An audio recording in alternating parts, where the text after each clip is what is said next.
नमस्कार. श्री स्वामी समर्थ. जय जय स्वामी समर्थ. आज स्वामी देव तुम्हाला म्हणत आहेत की बाळा, तुला असलेल्या चिंतेचे आणि तुझ्यासोबत फिरणाऱ्या समस्येचे कारण मला माहिती आहे. आता तू घाबरू नकोस, कारण मी तुझ्यासाठी तुझ्यासमोर हा संदेश घेऊन आलो आहे. तेव्हा तुझी परीक्षा होती, तू ती उत्तीर्ण झाला आहेस. तेव्हा आता तू शांत राहा, तू विश्वास ठेव. तुझ्यापासून ते दुःख वेगळे होऊन तुझ्या हृदयात प्रेम, शांती आणि आत्मविश्वास मी देत आहे. फक्त तू आता जो त्रास सहन केला आहेस तो इतरांना सांगू नकोस. दुःख कोणाला सांगायचं आणि कोणाला सांगायचे नाही हे जेव्हा तू ओळखशील, तेव्हा तुला समजेल की जगात आणि आपल्या जीवनात कोण आपले आहे आणि कोण परके आहे. अरे, इथे दुःख कोणाला नाही मिळाले. भगवान श्रीरामांनाही दुःख भोगावेच लागले. प्रभू श्रीकृष्ण यांनाही दुःखातूनच जावं लागलं. मग आपण तर सर्वसाधारण मनुष्य आहोत. मग आपण दुःखापासून दूर का पळायला हवे? मनुष्याचा दुःख हा अविभाज्य भाग आहे. तुमच्या मनाला आणि हरलेल्या तुमच्या अंतःकरणाला जागृत करणारा हा संदेश आहे. कारण तुमच्या एका मिनिटाच्या वेळाने तुमच्या मनावर बसलेला मोहमायेचा असणारा थर निघून जाईल. कोणीतरी तुमच्या सुखासाठी हरकले आहे. कोणाला तरी तुमचे सुख पाहून खूप आनंद होणार आहे, आणि तो म्हणजे तुमचा असणारा हा विश्वासाचा देव म्हणजे फक्त स्वामी आई. हे ओळखून घे, कारण हा देव तुम्हाला कधीच दुःखात पाहत नाही आणि तुमचे वाईट घडणे हे देवाला कधीच मान्य नाही. मग तुमचाही या देवावर विश्वास असेल तर होय स्वामी आई, माझा तुमच्यावर पूर्ण विश्वास आहे आणि तुम्ही माझे कल्याण कराल, ही कमेंट करायला विसरू नका. स्वामींचे प्रिय भक्त ठराल. स्वामी सांगतात की तुम्हाला हवी असणारी आनंदाची बातमी अगदी तुमच्या जवळ आली आहे.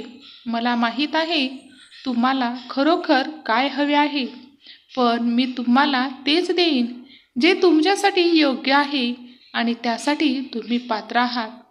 हा महिना तुमच्यासाठी खूप आनंदाचा आणि चांगल्या मार्गावर घेऊन जाणारा आहे, कारण माझे आशीर्वाद तुम्हाला त्या वाटेवर, त्या मार्गावर घेऊन जात आहेत. फक्त त्या मार्गावर चालत राहण्यासाठी हा संदेश शेवटपर्यंत ऐकत राहा आणि स्वामींचे विचार तुमच्या जीवनात, अंतःकरणात विसरू नका. देव तुम्हाला म्हणत आहेत की बाळा, लोक तुमच्याविषयी काय विचार करतात ते तुम्ही विचार करू नका, कारण ते पाहण्याचे काम माझे आहे. फक्त तुम्ही मी सांगितलेल्या आज्ञेचे आणि मी दिलेल्या शिकवणीचे पालन करत राहा. दुसऱ्यांचे विचार तुमच्यात आणण्याचा प्रयत्न करू नका, कारण देवाने प्रत्येकाला एक विशेष गुण दिलेला आहे जो दुसऱ्याला कधीच कॉपी करता येत नाही. मला माहिती आहे की तुझेही मन खूप सुंदर आणि स्वच्छ आहे. मग तू तुझे मन ओळख. दुसऱ्याचं अनुकरण करण्यात तुझ्या मनाला विसरू नकोस. देव तुम्हाला अशा परिस्थितीत ठेवणार आहे जिथे तुम्हाला कधीही भीक मागण्याची, कर्ज घेण्याची गरज पडणार नाही, कारण संघर्ष करताना देवाने तुम्हाला पाहिले आहे. आता देव तुमच्या संघर्षाचा मोबदला तुम्हाला देत आहे, कारण आपण अशा जगात राहत आहोत जिथे कृत्रिम लिंबाचा स्वाद स्वागतासाठी सरबत म्हणून दिला जातो आणि खरे लिंबू चांगले काम होत असेल तर आपल्यावर उतरून टाकण्यासाठी केला जातो. त्यामुळे लोकांवर कधीही विश्वास ठेवत असाल तर लोकांचे रूप पाहून आणि त्यांचे बोलणे पाहून ठेवू नका, कारण सर्वच गोष्टी दिसतात तशा असतातच असे नाही. जर तुम्ही या गोष्टीतून योग्य निवड केली तर तुमचे हृदय नक्कीच आनंद आणि प्रेम स्वीकारण्यासाठी पुढे राहील आणि तुमचे तोंड तुम्ही बंद ठेवून कोणालाही काहीच न बोलता तुम्ही चालत राहिला तर तीच तोंड तुमचा चांगुलपणा वागण्यासाठी आणि तुमचे चांगले विचार सांगण्यासाठी उघडली जातील. आता तुम्ही विश्वास ठेवून चांगल्या कार्यात गुंतून राहा. तुमच्या आजूबाजूला सर्व काही तुमच्या भल्यासाठी घडणार आहे आणि ते घडवणार आहेत हे विसरू नका. कारण जगातला श्रीमंत व्यक्ती तोच आहे जो विश्वासात पात्र आहे, निरोगी जीवन जगतो आणि कुठलाही मोह बाळगत नाही. तेव्हा कधीच कुणाशी स्पर्धा करू नका. कारण खरं तर जीवनात तुमची स्पर्धा स्वतः तुमच्याशी असते. पूर्वीपेक्षा चांगले बनण्याचे ध्येय ठेवा. बदल हा सृष्टीचा नियम आहे आणि तुमच्यामध्ये चांगले बदल पाहणे हे देवासाठी आनंदाचे उदाहरण आहे. कारण स्वामी नेहमी तुमच्या आनंदाचा आणि तुमच्या उत्साहाचा विचार करतात. तुमच्या मनावर विश्वास आणि श्रद्धा ठाम असेल तर तुमच्यासाठी देवाने भरलेले जादूचे गडे खूप दूर राहणार नाहीत.